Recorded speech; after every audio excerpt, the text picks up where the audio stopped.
So today we're going to continue looking at not section 10, but today we're going to look at objectives 14 and 15. We're going to try and lump them together because they are basically talking about the same kind of concepts. So section 14, sorry, objective 14, outline appropriate solutions to the major economic problems of the Caribbean, and 15, explain the role, benefits, and impact of foreign investment in the Caribbean. So today we're going to look at those two in one video. Okay, so let's just jump right into the first part, the economic problems in the Caribbean. We're going to outline what they are, and then we're going to look at the roles and benefits of, foreign direct investment. So here we go. Economic challenges. Economic challenges in the Caribbean includes things such as unemployment, low earnings, population density, migration, debt, sourcing capital, and economic dualism. So the first one, unemployment. What is unemployment? So unemployment, as an indicator, it measures the amount of persons who are willing and able to work but cannot find work. So those are what you consider unemployed. They are willing and able to to work, but they cannot find any work. They are not currently employed. So that's where you get unemployment from. And what the problem is for the Caribbean is that a number of our countries have a somewhat high unemployment rate. So that is why it's an economic challenge. A lot of our countries have unemployment rates of double digits. 10, 12% of the population, of the working population, is unemployed. So of course that's a bad thing for the economy. That means that the country is not operating at its maximum capacity. You have able-bodied people out, they want work but cannot find work, so therefore they're not contributing to the economy. But of course they might be taken from the economy, but they're not contributing. So that's a problem right there for most of the Caribbean countries. Unemployment.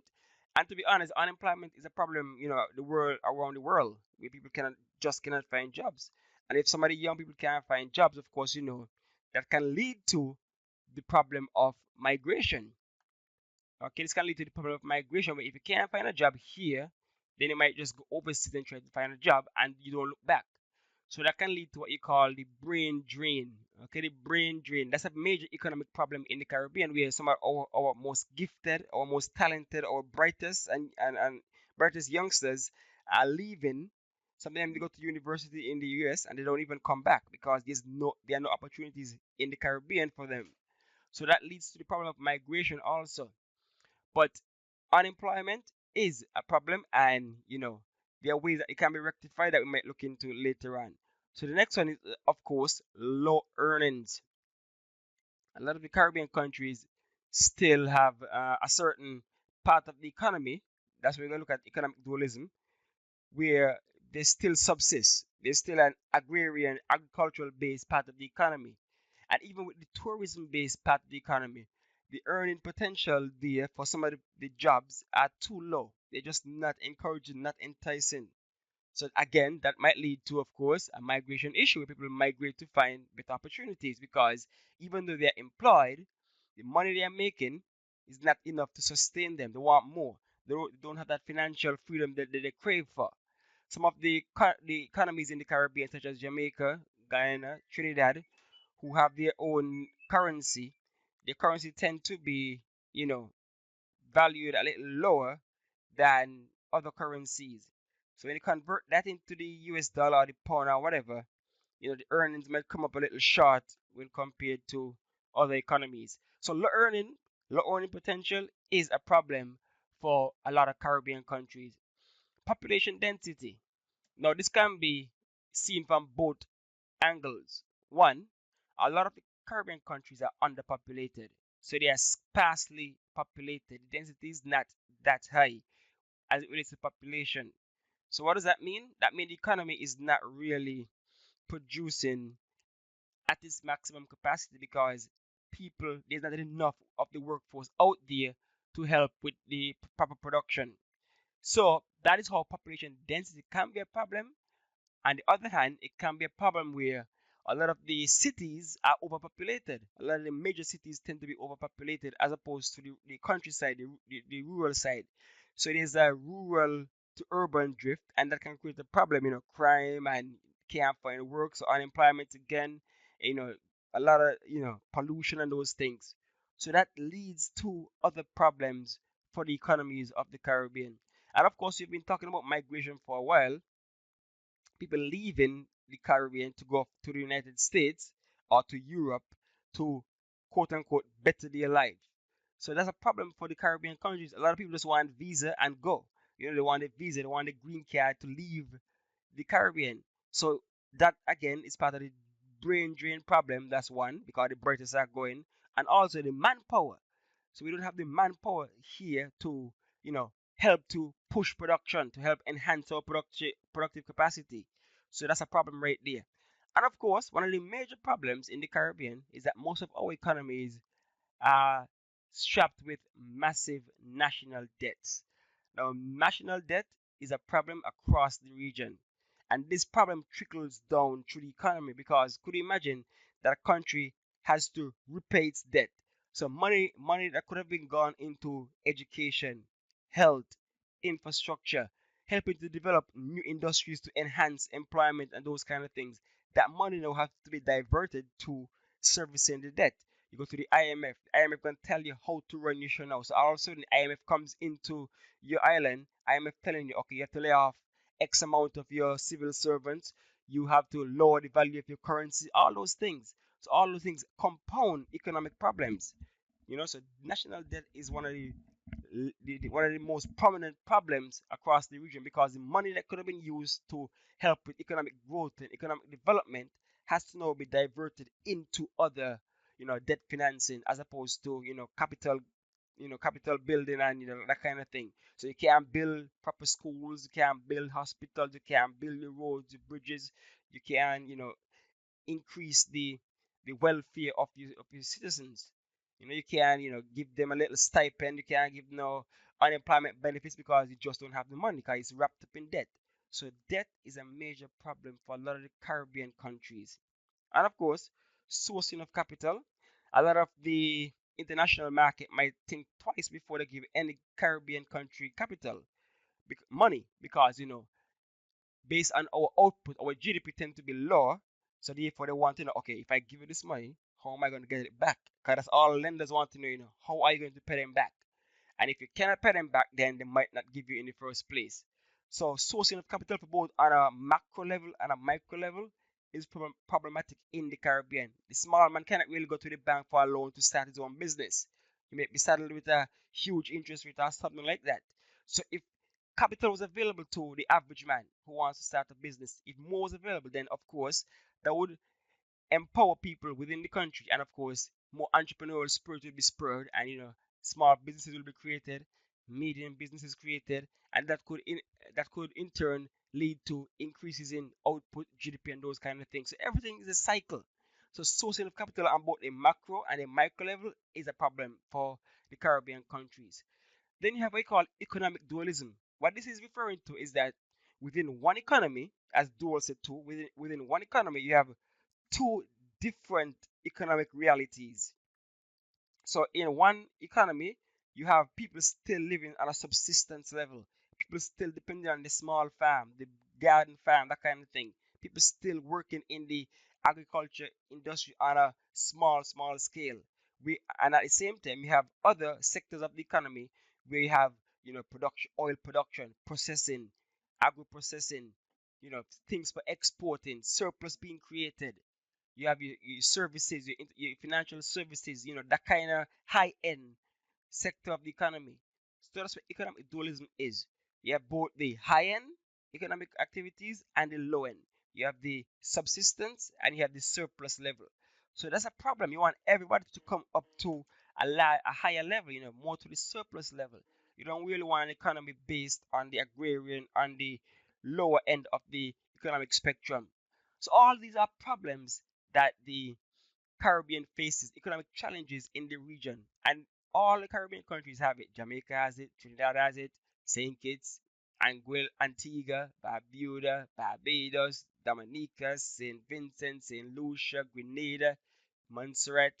You name them, everybody have the same problems. It's a Caribbean-wide issue. So those are some of the economic problems that we face, and there are more out there, but these are some of the major ones. Strategies for growth. So how can you improve the economic realities of the Caribbean? What are some strategies to help us to grow? Now, one of the big ones that people keep talking about is, of course, this one, number one, foreign direct investment. Foreign direct investment, or FDI.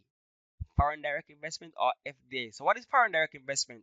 Now, this can be defined as, investment by a party that's outside of the country, a foreigner per se. So it's investment by someone from another country into your country. And of course, all of us have seen this. A big hotel chain comes into our country. A big, you're producing oil, a big international oil company comes into the country. A lot of universities. So you have a lot of what you call educational tourism within a lot of these countries. You have Ross University in Barbados, in St. Kitts, that kind of thing. So you have a lot of foreigners bringing monies and investing in the economy of the Caribbean. Of course, a lot of our Caribbean countries have what you call the CBI, Citizen by Investment Programs, where foreigners can invest in real estate or whatever in our countries and they become citizens. So foreign direct investment has been seen as something that can help our economies in the Caribbean grow and develop. Okay, so FDI, foreign direct investment, the investments from foreigners, overseas people coming in into our country and investing. Of course, you can see the pros and cons of this strategy because there are negative impacts of foreign direct investment. All of a sudden, we're back into slavery where the white man owns a lot of our country. That's a problem to me. So if you keep relying on the foreigner, then they're gonna lease all the land, own all the factory production within your country, and that's not a good thing. Yes, they're bringing the dollar, the US dollar, the pound, whatever, into our country, help to build the economy. But at the end of the day, there's a negative impact where you hardly own the place that you live, the land that you're birth. You don't really own much of it. So that is a major problem. They're also bringing in their international way of doing things, their culture coming over. That could be both good and bad because, as you can see, within the Caribbean region, we have a lot of Chinese investing in our country, and of course, they would also bring their work ethic. They will bring their culture. They will bring various things from their homeland to the Caribbean. So you can have a little diverse culture within the Caribbean. That's a good thing. But negative, they might override some of our local culture. For example, a lot of the Chinese don't really celebrate the same holidays that we do. That can be a plus and a minus because sometimes you see Chinese open on Christmas, whereas a local would not be open on Christmas because that's our culture. So those are the goods, the pros and the cons of foreign direct investment. Yes, they're bringing in money, they're helping to stimulate the economy, but at the same time, they can help to oppress some of the locals, own a lot of our local resources, and also influence our culture in a negative way. So depending on how you look at it, foreign direct investment (FDI) can be both a blessing and a curse for the Caribbean region in terms of strategies for growth.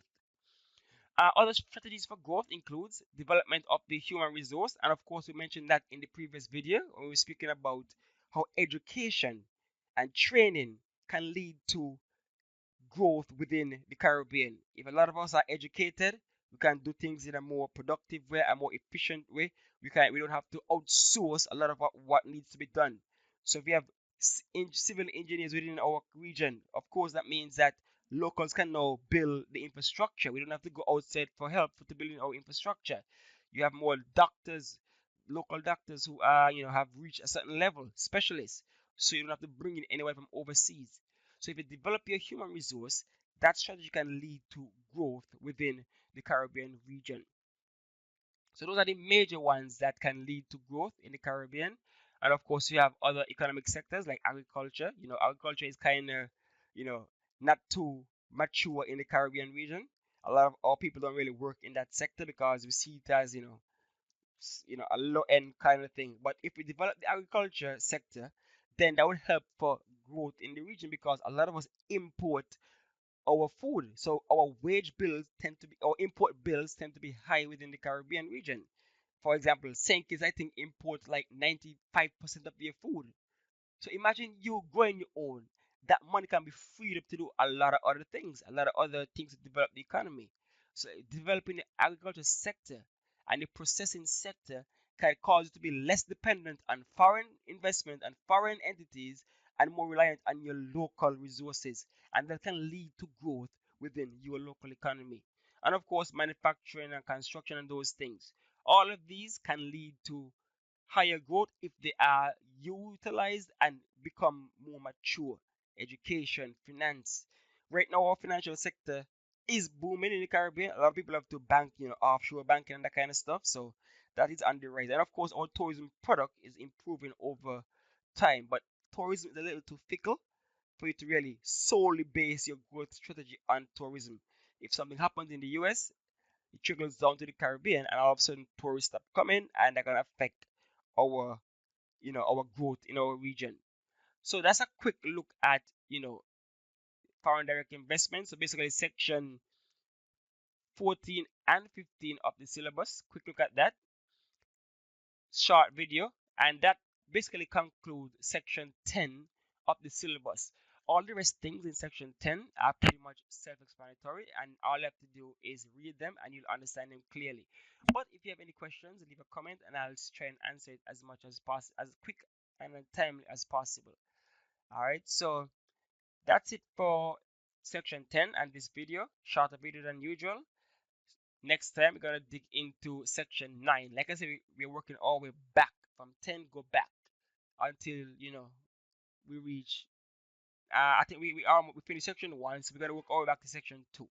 So that's it for now. Like and subscribe, and of course hit the notification bell so that you can know when the next video drops.